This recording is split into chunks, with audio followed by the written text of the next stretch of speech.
Kasi kumain ako ng panis na barbecue. Oh my God. Tapos kinabukasan pumunta kami ng Baguio. Ang tagal ng biyahe. Oh. Tapos nung on the way na kami, So nagbas pala kayo. nagbus kami, tapos nakatapat sa akin yung aircon kasi pawisin ako. Tapos hindi nila alam, ang lamig ng pawis ko. Yang. Tapos nagbubutil-butil na yung butil-butil, butol-butol, ano ba? Ano ba? Nagbubutul-butul na yung Basta balat ko. nagugusbams ka. Ghost bombs. Nakagugusbams ka. Oh. Ato ng tanong ko. Ano tanong mo? Ano yung embarrassing moment na hindi mo makakalimutan? Most embarrassing Oh my moment gosh. na nangyari sa'yo?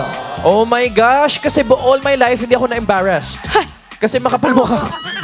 Makapal mukha ko, yung tipong kahiya-hiya na siya. Kahiya-hiya ba talaga yun? Seryoso ba? Kung most embarrassing lang naman, siguro yung na ko sa bus. Na? Ayan, Nadumi? oo. Ha? Totoo.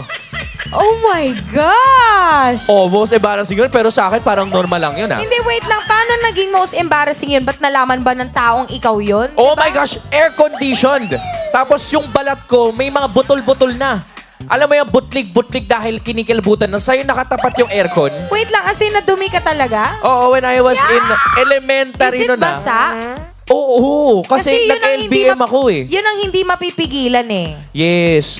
LBM ako noon kasi kumain ako ng panis na barbecue. Oh my God. Tapos kinabukasan pumunta kami ng Baguio. Ang tagal ng biyahe. Oh. Tapos nung on the way na kami, So nagbas pala kayo? nagbus kami, tapos nakatapat sa akin yung aircon kasi pawisin ako. Tapos hindi nila alam, ang lamig ng pawis ko. Yang. Tapos nagbubutil-butil na yung butil-butil, butol-butol, ano ba? Ano ba? Nagbubutul-butul na yung Basta balat ko. nagugusbams ka. Ghost bombs. Nakagugusbams ka, oh. Nag-ghost bombs ako, tapos after ilang minutes, parang hindi ko na siya natiis. Oh. Lumabas siya. Oh my gosh. Well, hindi kayo nakapag-stop over. Hindi umabot ang stop over. Hindi! So wait lang. Pero nung time na yon, konti-konti lang yung mga lumabas. Hindi siya talaga. Lumabas talaga siya. buo. Pasensya na po sa mga kumakain. Pasintabi, midnight snack, pasintabi sa'yo. Sabi mo kasi most embarrassing eh.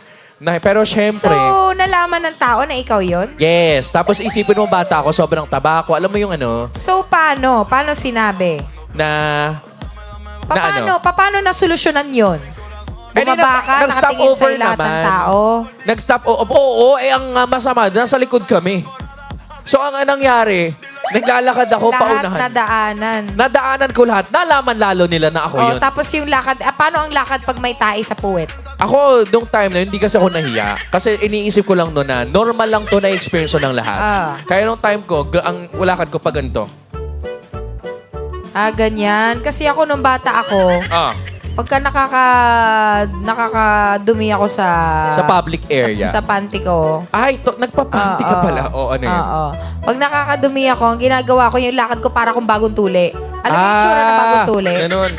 Na yan, ganyan. Kasi kadiri yung feeling na pagka nilakad mo tapos sinayaan mo yung normal maglakad, magkakaskas.